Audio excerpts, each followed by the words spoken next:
Being a small town girl from Bareilly, I never imagined becoming a rally driver. Even though as a child I preferred playing with cars rather than dolls, I was always passionate about driving ever since my dad taught me at a young age of 14.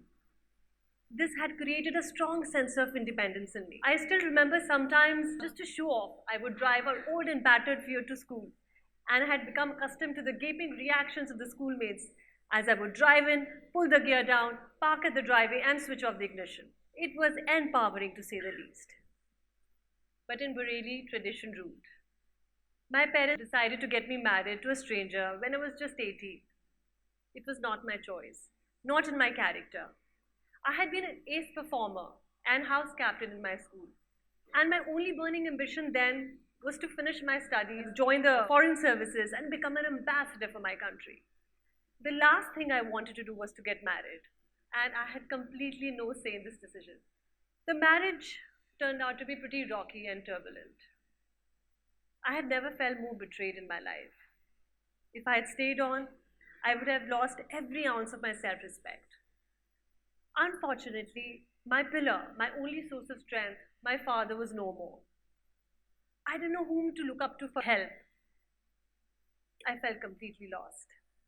In this time of distress, some of the closest were hesitant to help, while some other God-sent people stood by me like a rock, and I'm eternally grateful to them. With no professional degree and no financial independence, the present and the future remained an uncertain nightmare. At that moment, the idea of walking alone into the unknown with countless challenges was truly intimidating. I had two options. One, I could have sat brooding at home and said, God, why me? And the other was to take charge of my life and do it my way. I chose the latter.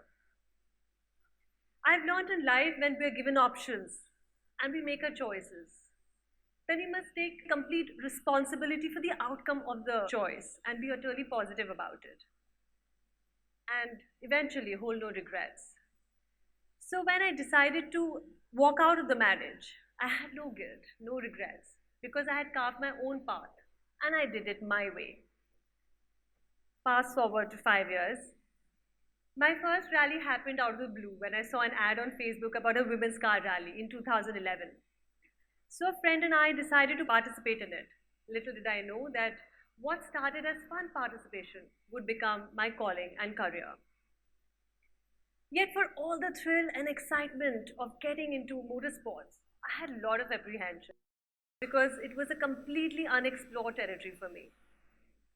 Nobody from my family or friends is remotely associated with rallying or racing. In most cases, people have their paths laid out for them by others. But in my case, there was no clear path or a role model guiding me. But real inspiration and growth comes from stepping away from what's comfortable and familiar and stepping out into the unknown. If only we could sum up the courage and are willing to take risks. Motorsports is not a self-financing and a standalone profession. In fact, it can burn a hole in your pocket. After divorce, when I took up a job in a manufacturing company, Delton Cables Limited, of which I'm the vice president now, I had become financially independent. But definitely it wasn't enough to pursue such an expensive sport. So inevitably questions arose as to why I would want to trade my safe, cushioned existence for something so unpredictable. Also, how would I balance my life between my responsibilities as a mother, a full-time job, and this newfound passion? But I was consumed by this passion. We all want to live a life we love, a life that feels uniquely our own and feels right to us. Sometimes carving our own path in life isn't easy, especially if the path involves breaking from the norm. But if you trust yourself and keep carving your path one step at a time and keep walking, you will get there. So I started to work hard to hone my driving skills, invested in professional training, followed an extremely strict and well-planned fitness regime. I would visit garages after work and pick up on the knowledge and fundamentals of cars and rallying from books and other sources I could lay my hands on. I also started working earnestly towards getting sponsorship, which is never easy. Finally, my first big break happened when highly coveted Team Mahindra took me on board as one of their drivers for the time speed distance format rallies. This was the beginning of intensive racing action, which won me laurels in many rallies. And by 2013, I had made my mark in the rally circuit. But I've learned that success lies beyond a comfort zone. You have to be willing to go where many fear to tread, and you have to do it your way. So now my heart was all set to venture out into the more challenging extreme or high speed rally, which was the real stuff, where the guts, grit, and skills of the rally driver were truly tested. This was the glass ceiling in front of me, which I had to soon break. Motorsports has also given me some of my life's most memorable moments. In one of the women car rallies, my first rally, my navigator and I, we got lost in the middle of nowhere. It was a time speed distance format rally, and every second wasted losing a way could cost us a final podium position. So we did the only thing mature people do under such dire circumstances. We argued. We quarreled. I said a few harsh words to her about her knowledge of basic navigation, and she was equally complimentary about my lack of driving skills. We did reach back and finish the rally and shared a hearty laugh over a predicament when we stood seconds runner-up on the podium. Today, she is one of my closest friends on the rally circuit. So sometimes it is necessary to get lost in order to find one's way back. Motorsports is a male-dominated sport.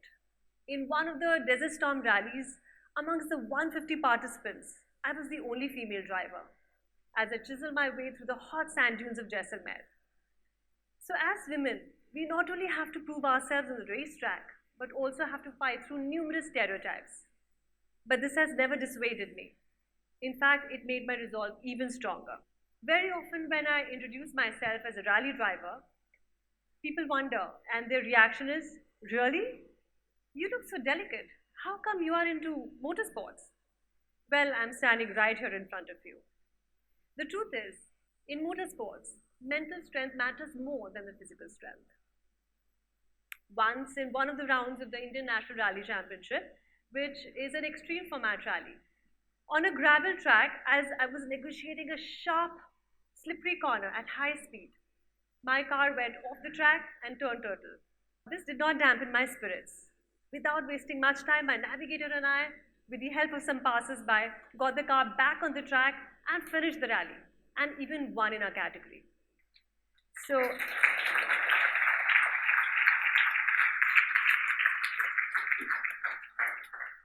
I have come far down the road less traveled. Finally, some fruits of my journey have been realized. I have been an instructor for Porsche and one of the professional drivers for Mercedes for the Luke's Drive program. I had launched an all-women self-drive expedition for a travel company where all women drove to Spiti Valley, which is home to the world's most treacherous roads.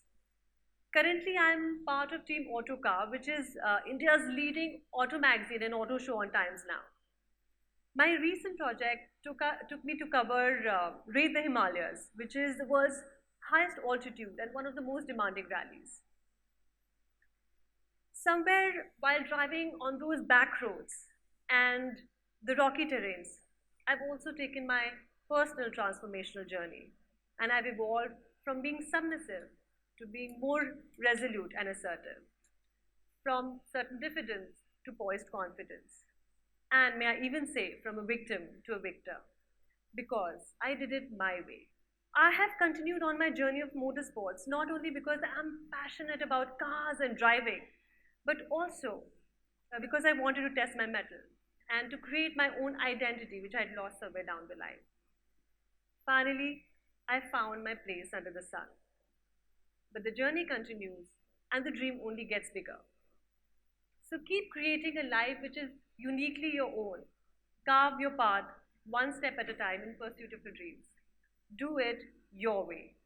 And in saying this, I'm inspired by and would like to share this wonderful rendition conducted by Zubin Mehta in tribute to Frank Sinatra. This video resonates my sentiments. I've lived a life that's full travel each and every highway, but more, much more than this, I did it my way. Thank you very much. Thank you.